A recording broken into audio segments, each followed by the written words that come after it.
हम प्रभु परमेश्वर को धन्यवाद देते हैं आज की सुंदर सुबह के लिए। परमेश्वर ने आज की सुंदर सुबह दी है कि हम परमेश्वर पिता के चरणों में आकर परमेश्वर की महिमा करें। प्रियो, हम परमेश्वर को धन्यवाद देते हैं कि वो हर कदम पर हमारी अगुवाई करता है, मदद करता है और हमें सुरक्षित रहा। आज का दिन दिया इसके लिए धन्यवाद। और ये दिन प्रभु ने हमें इसलिए दिया है ताकि हम इस दिन में उसकी महिमा कर सकें। इसलिए प्रियो, हर दिन ये वचन हमें प्रोत्साहन करता है ताकि हमारी आत्मा शुद्ध हो जाए, पवित्र हो जाए और हम आत्मा में शुद्ध होकर, पवित्र होकर एक दूसरे के साथ आनंद के साथ आगे बढ़ते जाएं। और जो समय हमें मिला है परमेश्वर की ओर से, ये जीवन मिला है, 1 दिन का, 2 दिन का, 10 दिन का, जितने भी दिन का, किसी को नहीं मालूम हम कितने वर्षों तक रहेंगे। लेकिन प्रियो, ये जीवन तो थोड़े समय का है, क्षण भर के लिए, थोड़े समय में समाप्त हो जाता है। और इसलिए प्रभु मुझे और आपको हर बार में इस बात के लिए प्रेरित करता है कि हम जैसे भी हैं हम परमेश्वर को भाते रहें, उसकी इच्छा के अनुसार चलें। कई बार हम अपने नाम के लिए बहुत कुछ करना चाहते हैं। मेरा नाम कैसे होगा, लोग मुझे कैसे पूछेंगे। लेकिन यदि आप ईमानदारी के साथ जीवन व्यतीत कर रहे हैं तो लोग आपको जान जाएंगे। सच्चाई के साथ यदि आप जीवन जी रहे हैं तो परमेश्वर आपको आगे बढ़ाता जाएगा। इसलिए परमेश्वर का वचन कहता है, नाम में क्या रखा है, नाम तो आज है, कल मिट जाएगा। ऐसा काम करो कि सदा तक रहे। जैसे गांधी जी का नाम आज तक है, हम इस बात को देख रहे हैं। और इसलिए कहता है यशायाह उसका 43 अध्याय 1 पद में कहता है, मत डर क्योंकि मैंने तुझे छुड़ा लिया है। मत डर क्योंकि मैंने तुझे छुड़ा लिया है।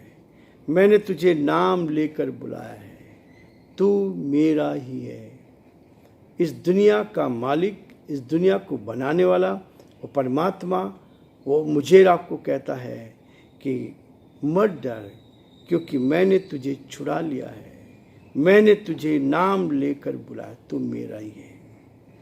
सबका नाम परमेश्वर की जीवन की पुस्तक में है और नाम से जाने जाते हैं। हम परमेश्वर का धन्यवाद करते हैं कि वो हमें संभालता, हमारी मदद करता है ताकि हम परमेश्वर की महिमा करें। प्रियो, फिलेमोन की पत्री का अध्ययन हमने शुरू किया है ताकि इस अध्ययन के द्वारा भी हम प्रभु की महिमा करें।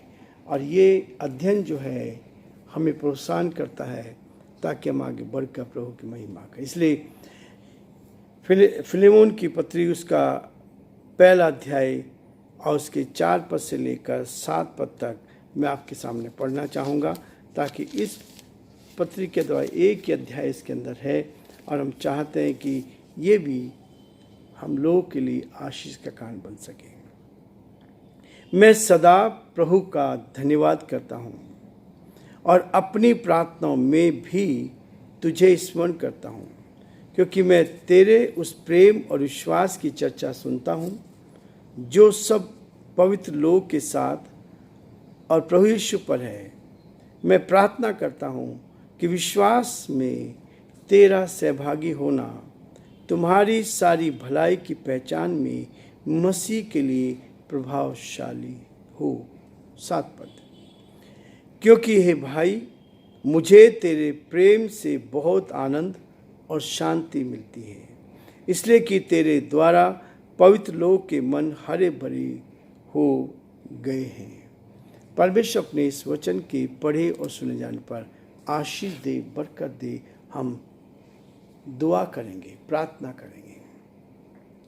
जीवते और सच्चे विश्वास के योग्य परमेश्वर, आज की सुंदर सुबह के लिए दिल की गहराई से आपका धन्यवाद। आपने आज का दिन देखने का मौका दिया। बहुत से लोग प्रभु संसार में परेशान हैं, कठिनाई में हैं, दुख में, मुसीबत में, बहुत सारी बीमारियों से ग्रसित हैं पिता परमेश्वर। अस्पतालों में लोग भर्ती हैं पिता परमेश्वर।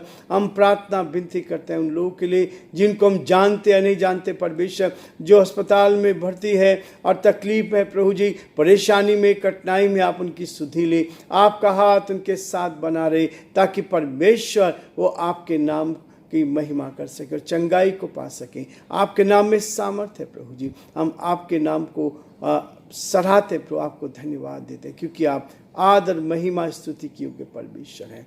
सारे बीमारों को आप क्या तुम्हें सौंपते हैं, आप उनकी स्तुति ले। हमारे देश के लिए, प्रदेश के लिए प्रार्थना करते हैं, आपका दया का हाथ चाहते हैं, इस प्रदेश को अपने हाथों में ले और पिता परमेश्वर सब बातों में आपका नाम ऊंचा किया जाए। यहाँ के मुख्यमंत्री को जो जिम्मेवारी आपने दी है उसको उठाने की सामर्थ्य शक्ति प्रदान करें। देश में भी आपकी आशीष बनी रहे ताकि देश प्रभु आप में उन्नति करें, आगे बढ़े और आपकी महिमा का बन सके। हम बड़े आदर के साथ, दीनता, नम्रता के साथ हम सभी को, हमारे सभी श्रोताओं को जो पिता परमेश्वर यूट्यूब चैनल पर जुड़े हैं, आप क्या तुम्हें सौंपते हैं, प्रार्थना विनती करते हैं। हर एक को अपनी सुरक्षा का एहसास दे ताकि हर जन आप में सुरक्षित रहकर आपकी महिमा करें। हम सारी महिमा, आदर, गौरव प्रभु जी आपको देते विनती को अपने प्रभु, अपने धार करता यीशु मसीह के नाम से मांगते हैं, आमीन। प्रियो, हम प्रभु का धन्यवाद करते हैं कि परमेश्वर हमें आशीष देना चाहता है, बरकत देना चाहता है। फिलेमोन के बारे में जो हम लोग यहाँ पढ़ रहे हैं, इस समय पौलुस एक पत्र कैद से लिख रहा है, जेल खाने में है, उसको जेल खाने में डाल दिया गया था और वहीं से वो इस पत्र को लिख रहा है। फिलेमोन जेल में इसको मिला, ये वहाँ पर पौलुस भी था और पौलुस ने जेल में ही इसको सुसमाचार का प्रचार किया और ये बदल गया, और ये बदल गया, इसका जीवन बदल गया। ये कहाँ हुआ है? ये इज़राइल देश में हुआ था। जब पौलुस ने अलग अलग जगह जाकर इस सच्चाई को बांटना शुरू किया और जेल में इसको डाल दिया गया, कैद में डाल दिया गया, और वहाँ पर ये फिलेमोन भी उस जेल में आया और उसको सुसमाचार का प्रचार दिया गया और परमेश्वर ने उसके जीवन को बदला। कहता, मैं सदा परमेश्वर का धन्यवाद करता हूँ और अपनी प्रार्थनाओं में तुझे स्मरण करता हूँ। कहते, दवा से बढ़कर दुआ काम करती है। उससे जो लोग दुआ करते हैं वो बहुत कारगर सिद्ध होती है, ईमानदारी के साथ, सच्चाई के साथ। और जब यहाँ पौलुस कह रहा है, मैं सदा परमेश्वर का धन्यवाद करता हूँ जिसने मुझे बनाया, जिसने मेरी रचना की, जिसने मुझे इस पृथ्वी पर रखा, मैं उसका धन्यवाद करता हूँ। और अपनी प्रार्थनाओं में, कौन करता है एक दूसरे के लिए प्रार्थना? कौन करता है एक दूसरे को प्रोत्साहन करना? अपनी प्रार्थनाओं में भी तुझे स्मरण करता हूँ, याद करता हूँ। और यही है हमारे जीवन के लिए महत्वपूर्ण चीज़ कि जब एक दूसरे के लिए, अपने पड़ोसी के लिए, अपने भाई बहनों के लिए, अपने लोगों के लिए जब हम प्रार्थना करते हैं, अपने समाज के लिए प्रार्थना करते हैं, तब परमेश्वर हमें बरकत देता है, हमारे समाज पर अपनी आशीष देता है और हमें आगे बढ़ाता है ताकि हम एक दूसरे को प्रोत्साहन करते जाएं।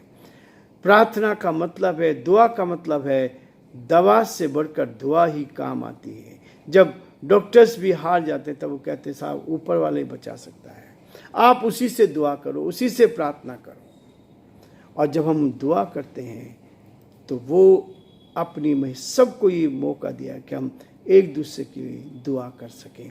और जब आप दुआ करते हैं, प्रार्थना करते हैं, तो उसको याद करते हैं। 5 पद में कहता है, और मैं तेरे उस प्रेम और विश्वास की चर्चा सुनता हूँ, तेरे विश्वास के प्रेम की चर्चा सुनता हूँ जो सब पवित्र लोगों के साथ और प्रभु यीशु पर है।